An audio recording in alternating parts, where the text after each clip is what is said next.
โอ้กินข้าวส่งมาให้นะ ข้าวสามัคคี โยมต้องลาว แซ่บ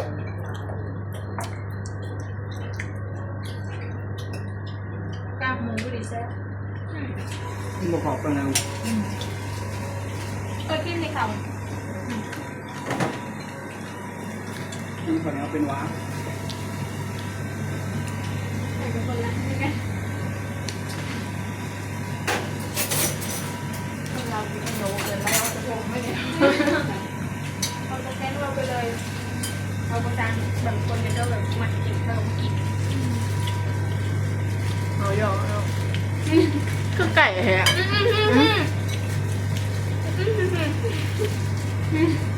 แบบบินไปละคน เป็นไงแบบ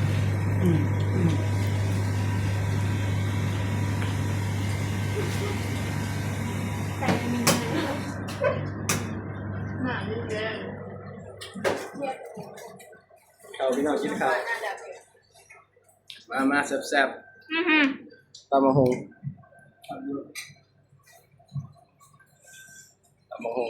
โอ้คนนั้นบ่ปากบ่ตีเลยเนาะคนนั้นเนาะคนในหมู่ไหมแซ่บบ่